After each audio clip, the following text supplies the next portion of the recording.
15 декабря средний взвешенный курс таджикского сомони к доллару США составил 10,20 сомони за $1. Курс сомони к рублю составил 0,15 сомони за 1 рубль. Курс сомони к евро составил 10,78 сомони за 1 евро. Средние курсы продажи наличной иностранной валюты в кредитных организациях Таджикистана составляет $1 США от 10,2069 до 10,15 сомони, 1 евро от 10,7877 до 10,74 сомони, 1 российский рубль от 0,1590 до 0,1615 сомони.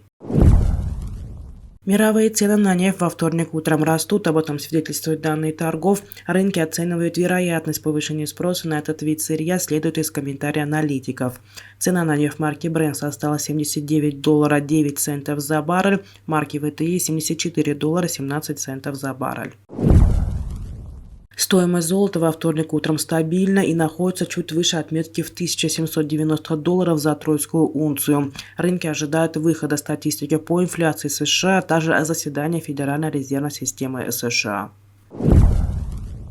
12 декабря в Бахтар приехала делегация Омской области России. Делегацию возглавляет губернатор области Александр Бурков. В рамках визита гостей принял председатель Хатлонской области Курбон Хакимзода. Были обсуждены вопросы сотрудничества.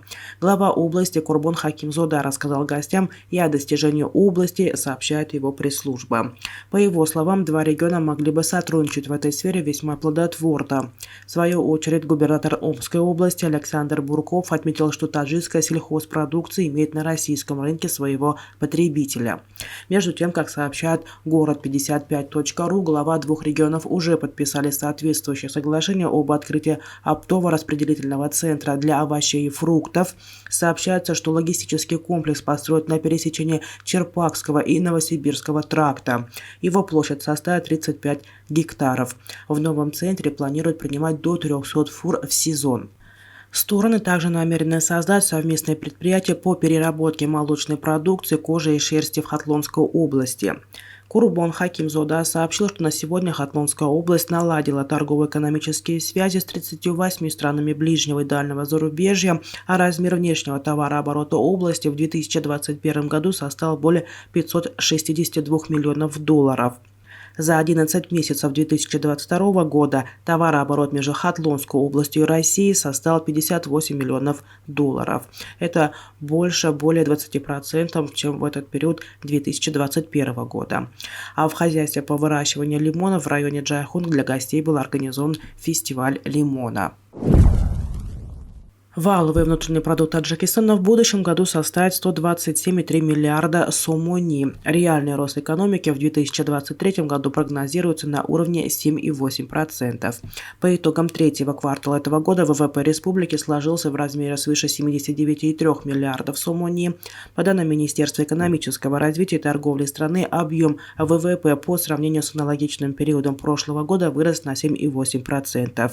В структуре ВВП за этот период преобладали сельхозпродукция, это 25,5%, промышленная продукция 17,7%, розничный торговый оборот 15% и другие услуги 17,4%. Бензин в Узбекистане подешевел сразу после отмены акциза на его импорт и продажу. В ночь на 13 декабря стоимость бензина на автозаправках компании «Узбекнефтегаз» снизилась с 6800 до 5700 сумов за литр. По данным uznews.uz, на остальных АЗС цена пока не изменилась, она варьируется от 6000 до 6600 сумов. Поэтому на заправках «Узбекнефтегаза» с раннего утра образовались большие очереди. С 10 декабря 2022 года по 1 марта 2023 года в Узбекистане автобензин марки АИ-80 как местного производства, так и импортный не будут облагаться акцизным налогом. Это предусмотрено постановлением президента страны от 12 декабря. Документом определено, что до 1 апреля 2023 года инспекция по контролю за использованием нефтепродуктов и газа, а также инспекция по контролю в электроэнергетике при проверке предпринимателей по фактам незаконного и неэффективного использования энергоресурсов не должны вмешиваться в их финансово-экономическую деятельность. При этом проверки не потребуют согласования с бизнес-омбудсменом.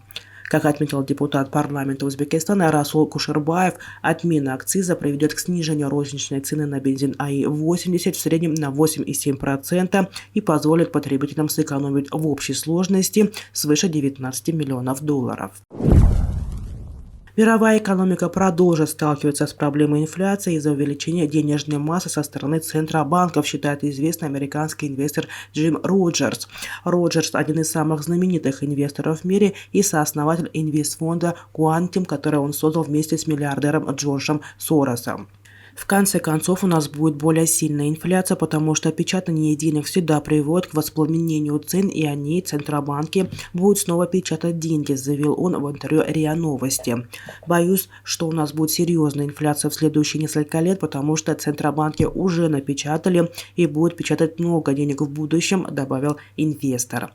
Оценивая динамику цен на товарных рынках, Роджерс также указал на риск дальнейшего усиления инфляции в случае ухудшения конфликта на Украине.